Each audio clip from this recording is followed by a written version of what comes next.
ಮೂಲತಃ ನೀವು ಎಲ್ಲಿಯವರು ಮತ್ತೆ ನಿಮ್ಮ ಫ್ಯಾಮಿಲಿ ಹಿನ್ನೆಲೆ ಬಗ್ಗೆ ಮಾತಾಡೋದಾದ್ರೆ? ನಾವು ಪ್ರಾಪರ್ ಬಂದು ಧರ್ಮಸ್ಥಳ. ಹ್ಮ್. ಇವಾಗ ಬ್ಯಾಂಗ್ಳೂರಲ್ಲಿದ್ದೀವಿ. ಎಲ್ಲ ಲೈಕ್ ನನ್ ಕಾಲೇಜ್ ಅಂದ್ರೆ ಕಾಲೇಜಿಗೆ ಬ್ಯಾಂಗ್ಳೂರಿಗೆ ಬಂದೆ. ಬಟ್ ಸ್ಕೂಲ್ ಎಲ್ಲ ನಾನು ಮೈಸೂರಲ್ಲೇ ಓದಿದ್ದು. ಓಕೆ. ಈ ಕಡೆ ಧರ್ಮಸ್ಥಳ, ಮೈಸೂರು, ಬೆಂಗಳೂರು 3. ಹ್ಮ್. ಸೊ ಯಾವ್ದು ನಿಮ್ಮ ಫೇವರೇಟ್ ಪ್ಲೇಸ್ ಇವಾಗ? ನಾನ್ ಮೈಸೂರಲ್ಲಿ ಜಾಸ್ತಿ ಇರೋದ್ರಿಂದ ಮೈಸೂರ್. ಹ್ಮ್. ಬಟ್ ಬೆಂಗ್ಳೂರ್ ಕೂಡ ನನ್ಗಿಷ್ಟಾನೆ. ಹ್ಮ್ ಹ್ಮ್. ಬಿಕಾಸ್ ಜಾಸ್ತಿ ನಾನು ಬೆಂಗ್ಳೂರಲ್ಲೇ ಟೈಮ್ ಸ್ಪೆಂಡ್ ಮಾಡಿದ್ದು. ನಮ್ ಸೀರಿಯಲ್ ಇಂದ ಮತ್ತೆ ಮೂವೀಸ್ ಎಲ್ಲ ಇಲ್ಲೇ ನಡೀತಾ ಇರೋದ್ರಿಂದ ಹ್ಮ್. ಬೆಂಗ್ಳೂರು ಕೂಡ ಇಷ್ಟಾನೆ. ಬೆಂಗಳೂರು ಇಷ್ಟ. ಹ್ಮ್. ಸೊ ಯಾರ್ಯಾರು ಇದ್ದೀರಾ ಮನೆಯಲ್ಲಿ? ಇಲ್ಲಿ ನಾನು ಅಮ್ಮ ಇರ್ತೀವಿ ಓಕೆ.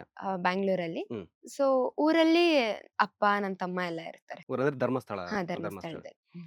ಈ ಕಡೆ ಇಂಡಸ್ಟ್ರಿಗೆ ಅಂದ್ರೆ ಆಕ್ಟಿಂಗ್ ಮಾಡ್ಬೇಕಂತ ಏನಕ್ಕೆ ಅನಿಸ್ತು ಮತ್ತೆ ಯಾವಾಗ ಎಂಟ್ರಿ ಕೊಟ್ಟಿದ್ ನೀವು? ಆಕ್ಚುಲಿ ಒಂದ್ ಆಸೆ ಇತ್ತು. ಲೈಕ್ ಹ್ಮ್. ನಾನು ಟಿವಿಯಲ್ಲೆಲ್ಲ ಕಾಣಿಸ್ಕೋಬೇಕು ಅಂತ. ಹ್ಮ್.